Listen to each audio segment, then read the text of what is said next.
Hello friends, welcome to exam Mohalla. आशा करता हूँ आप सब अच्छे होंगे। फ्रेंड्स, आज की वीडियो आपके लिए बहुत इंपॉर्टेंट होने वाली है, क्योंकि आज की इस वीडियो में हम प्राचीन भारत के कुछ महत्वपूर्ण प्रश्न डिस्कस करने वाले हैं। यह सभी प्रश्न कई बार परीक्षाओं में पूछे गए हैं। हमने आपके लिए सारे प्रश्न सेलेक्टिव एवं अच्छे लेवल के लिए हुए हैं, तो वीडियो में आप लास्ट तक जरूर बने रहिएगा। वीडियो आपके आगामी परीक्षाओं के लिए बहुत ही हेल्पफुल होगा। फ्रेंड्स, अगर आप नए हैं तो चैनल को सब्सक्राइब जरूर कीजिएगा। मैं इस चैनल पे कॉम्पिटिटिव एग्जाम से रिलेटेड सारे टॉपिक्स पढ़ाता हूँ और डिस्कस करता हूँ, तो चैनल से आपको काफ़ी मदद मिलेगी। चलिए फ्रेंड्स, शुरू करते हैं। पहला प्रश्न है, किस विदेशी यात्री ने भारत का दौरा सबसे पहले किया? ठीक है, किस विदेशी यात्री ने भारत का दौरा सबसे पहले किया था? तो ध्यान रखिएगा, मेगास्थनीज ने। ऑप्शन बी राइट आंसर हो जाएगा। मेगास्थनीज ने, जो कि उस समय चंद्रगुप्त मौर्य थे, मौर्य वंश के संस्थापक, उनके दरबार में सर्वप्रथम मेगास्थनीज आया था। ऑप्शन बी राइट आंसर हो जाएगा। आगे बढ़ते हैं। मानव द्वारा सर्वप्रथम प्रयुक्त धातु थी। मानव ने सर्वप्रथम किस धातु का प्रयोग किया था प्राचीन काल में? तो ध्यान रखिएगा, तांबा हो जाएगा। ऑप्शन सी राइट आंसर हो जाएगा। यह सभी प्रश्न परीक्षाओं में पूछे गए हैं, तो इनको आप अच्छे से याद कर लीजिएगा। आगे बढ़ते हैं फ्रेंड्स। नाट्यशास्त्र की रचना किसने की? नाट्यशास्त्र की रचना किसने की? इंपॉर्टेंट है। प्राचीन काल की पुस्तकें जितनी भी हैं उन सबको आप देख लीजिएगा, यहाँ से भी प्रश्न पूछा जाता है। तो नाट्यशास्त्र इसकी रचना किसने की थी? तो भरत मुनि ने। ऑप्शन सी राइट आंसर हो जाएगा। भरत मुनि ने नाट्यशास्त्र की रचना की थी।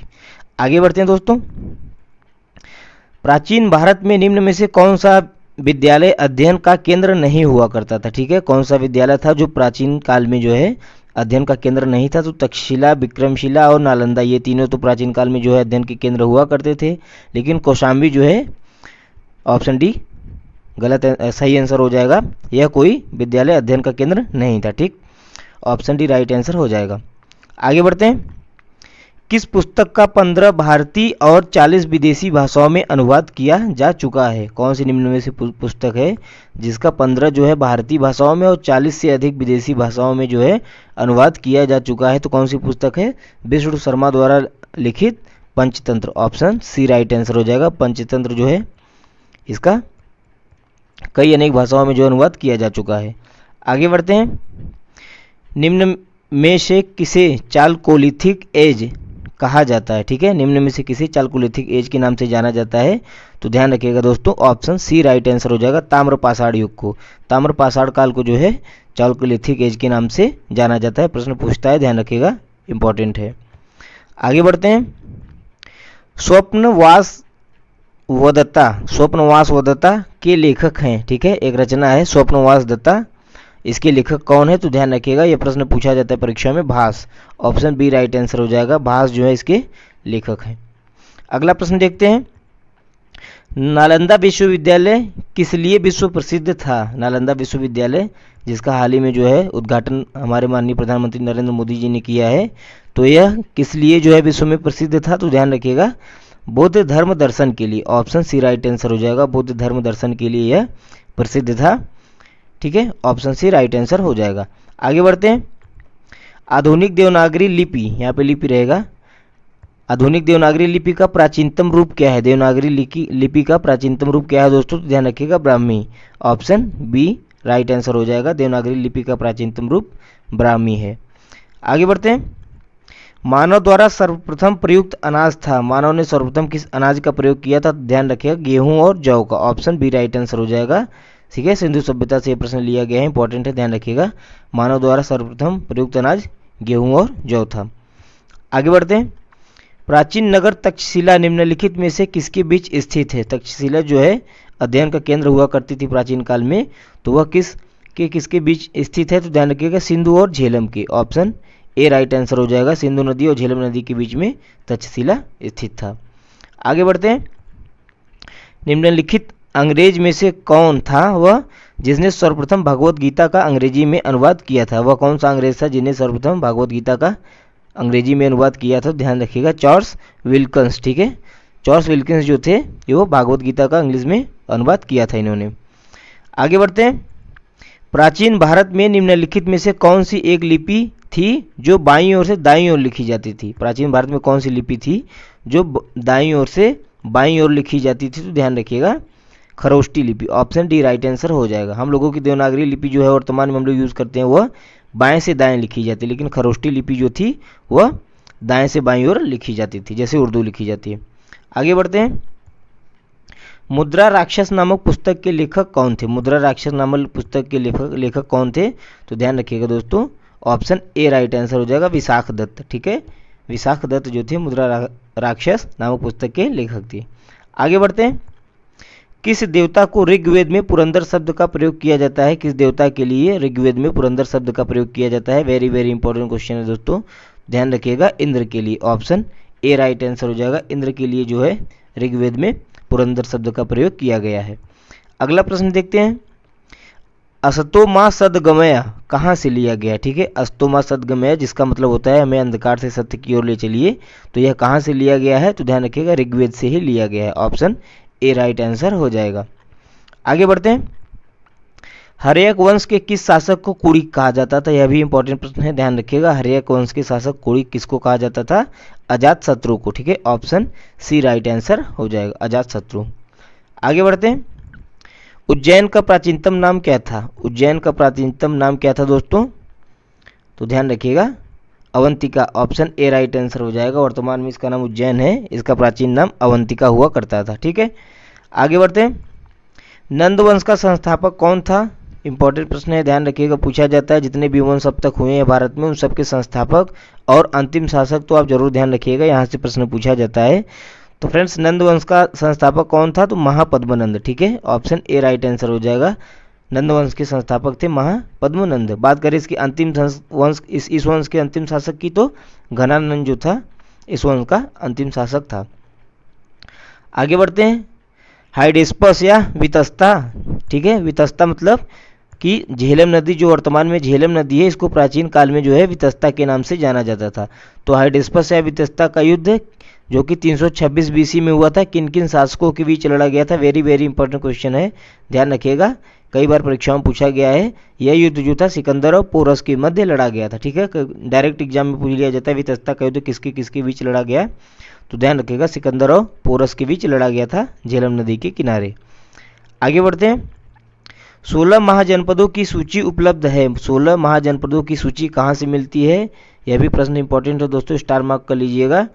16 महाजनपदों की सूची मिलती है कहाँ से? अंगुत्तर निकाय से। ठीक है, ऑप्शन बी राइट आंसर हो जाएगा, अंगुत्तर निकाय। अंगुत्तर निकाय में जितने भी 16 महाजनपद थे प्राचीन काल में, उन सब के बारे में बताया गया है। आगे बढ़ते हैं।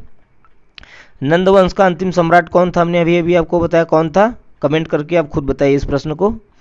अगला प्रश्न देखते हैं। त्रिपिटक धर्म ग्रंथ है, त्रिपिटक जो है निम्न धर्म ग्रंथों में से किसका ग्रंथ है? तो ध्यान रखिएगा, त्रिपिटक जो था बौद्ध धर्म का ग्रंथ था, ऑप्शन बी राइट आंसर हो जाएगा, बौद्ध धर्म। किस शासक ने बौद्धों के लिए विख्यात विक्रमशिला विश्वविद्यालय की स्थापना की? तो ध्यान रखिएगा, ऑप्शन डी राइट आंसर हो जाएगा, धर्मपाल ने। ठीक है, इससे रिलेटेड एक प्रश्न और पूछता है कि नालंदा विश्वविद्यालय की स्थापना किसने की थी? तो ध्यान रखिएगा, गुप्त वंश के संस्थापक, गुप्त वंश के एक शासक थे कुमारगुप्त प्रथम। ठीक है, कुमारगुप्त प्रथम थे जिन्होंने नालंदा विश्वविद्यालय की स्थापना की थी। आगे बढ़ते हैं। जैनियों के पहले तीर्थंकर कौन हुए? ठीक है, जैन धर्म के टोटल 24 तीर्थंकर थे फ्रेंड्स, 24वें महावीर स्वामी जी थे, लेकिन प्रश्न पूछा रहा है कि पहले तीर्थंकर कौन थे? तो ध्यान रखिएगा, Rishabh Dev, option D right answer हो जाएगा। जैन धर्म का संस्थापक भी इन्हें माना जाता है, जबकि वास्तविक संस्थापक महावीर स्वामी को माना जाता है। आगे बढ़ते हैं। मठ और स्तूप किस धर्म से संबंधित है? मठ और स्तूप जितने भी हैं वो किस धर्म से संबंधित है? ध्यान रखिएगा, बौद्ध धर्म से। ठीक है, बौद्ध स्तूप, बौद्ध मठ, ये सब बौद्ध धर्म से संबंधित थे। अगला प्रश्न देखते हैं। बौद्ध धर्म एवं जैन धर्म दोनों के उपदेश किसके शासन काल में दिए गए? मोस्ट इंपॉर्टेंट प्रश्न है, ध्यान रखिएगा, वह किसका शासन काल था जिसमें बौद्ध और जैन धर्म दोनों के उपदेश दिए जाते थे? तो मौर्य वंश के जो है चंद्रगुप्त मौर्य के पुत्र थे बिंदुसार, उनके शासनकाल में जो है जैन धर्म और बौद्ध धर्म दोनों का प्रचार प्रसार जोरों से था। आगे बढ़ते हैं। सारनाथ में बुद्ध का प्रथम प्रवचन कहलाता है। ठीक है, सारनाथ में जो भगवान बुद्ध ने पहला अपना प्रवचन दिया था उसे क्या कहा जाता है? तो धर्म चक्र प्रवर्तन के नाम से जाना जाता है, धर्म चक्र प्रवर्तन, ऑप्शन डी राइट आंसर हो जाएगा। आगे बढ़ते हैं। बुद्ध के गृह त्याग का प्रतीक है। जब गौतम बुद्ध जी ने गृह त्याग किया था तो गृह त्याग को एक प्रतीक के रूप में जाना जाता है, तो उसका प्रतीक क्या था? घोड़ा, ऑप्शन ए राइट आंसर हो जाएगा। यह भी प्रश्न पूछा गया परीक्षाओं में, ध्यान दीजिएगा आपको। आगे बढ़ते हैं। मौर्य साम्राज्य की स्थापना किसने की? मौर्य साम्राज्य की स्थापना किसने की थी फ्रेंड्स? तो चंद्रगुप्त मौर्य ने। ठीक है, ऑप्शन बी राइट आंसर हो जाएगा। चंद्रगुप्त मौर्य ने जो है नंद वंश के अंतिम शासक घनानंद को परास्त करके मौर्य साम्राज्य की स्थापना की थी। आगे बढ़ते हैं। मेगस्थनीज की पुस्तक का क्या नाम था? मेगस्थनीज जो कि चंद्रगुप्त मौर्य के शासनकाल में भारत में आया था, उसकी पुस्तक का क्या नाम था? बहुत ही पॉपुलर पुस्तक थी, ध्यान रखिएगा, indica. Option D right answer हो जाएगा। यह भी प्रश्न पूछा गया परीक्षाओं में, इसको आप ध्यान रखिएगा। आगे बढ़ते हैं। सांची का स्तूप जो कि मध्य प्रदेश में पड़ता है, सांची का स्तूप जो है किसने बनवाया था? तो ध्यान रखिएगा, सम्राट अशोक ने। ऑप्शन ए राइट आंसर हो जाएगा। सम्राट अशोक ने सांची का स्तूप बनवाया था। आगे बढ़ते हैं फ्रेंड्स। अशोक के शिलालेखों को पढ़ने वाला प्रथम अंग्रेज कौन था? अशोक ने कई शिलालेख जो है बनवाए थे उस समय, तो उसको पढ़ने वाला प्रथम अंग्रेज कौन था, यह प्रश्न पूछा जाता है। तो ध्यान रखिएगा, James Prinsep. Option D right answer हो जाएगा। अशोक के शिलालेखों को पढ़ने वाला प्रथम अंग्रेज कौन था? जेम्स प्रिसेप। आगे बढ़ते हैं, अगला प्रश्न देखते हैं। कलिंग युद्ध की विजय तथा क्षत्रियों का वर्णन अशोक के किस शिलालेख में मिलता है? बहुत ही इंपॉर्टेंट क्वेश्चन है दोस्तों। अगर मौर्य वंश से क्वेश्चन पूछा जाता है तो पहली वरीयता इसी प्रश्न को दी जाती है। कलिंग युद्ध का जो है वर्णन किस शिलालेख में किया गया है? तो ध्यान रखिएगा, 13वें शिलालेख में। ऑप्शन डी राइट आंसर हो जाएगा। 13वें शिलालेख में जो है कलिंग युद्ध की चर्चा मिलती है। यह युद्ध इसलिए इंपॉर्टेंट था क्योंकि इस युद्ध में जो है सम्राट अशोक ने सदा के लिए युद्ध त्यागने का निर्णय लिया था और बौद्ध धर्म अपनाया था इस युद्ध के बाद। ठीक है, तो इस चीज़ को आप ध्यान रखिएगा। आगे बढ़ते हैं। फाहियान किसके शासनकाल में भारत में आया था? फाहियान जो था चीनी यात्री था, वो किसके शासनकाल में भारत में आया था? तो ध्यान रखिएगा, चंद्रगुप्त द्वितीय, गुप्त वंश के शासक थे चंद्रगुप्त द्वितीय, इनके शासनकाल में फाहियान भारत में आया था। अगला प्रश्न देखते हैं। भारतीय संस्कृति का स्वर्ण युग, गोल्डन एज कहा जाता है, किसको कहा जाता है भारतीय संस्कृति का स्वर्ण युग? तो ध्यान रखिएगा दोस्तों, गुप्त काल को। ठीक है, ऑप्शन डी राइट आंसर हो जाएगा। गुप्त काल, जिसके संस्थापक श्री गुप्त जी थे। ठीक है, गुप्त वंश को भारतीय संस्कृति का स्वर्ण युग कहा जाता है। आगे बढ़ते हैं। सती प्रथा का पहला उल्लेख कहाँ से मिलता है? सती प्रथा का पहला उल्लेख कहाँ मिलता है? तो ध्यान रखिएगा, एरड़ अभिलेख से। ऑप्शन सी राइट आंसर हो जाएगा। यह भी इंपॉर्टेंट प्रश्न है। एरड़ अभिलेख में सर्वप्रथम जो है सती प्रथा का उल्लेख देखने को मिलता है।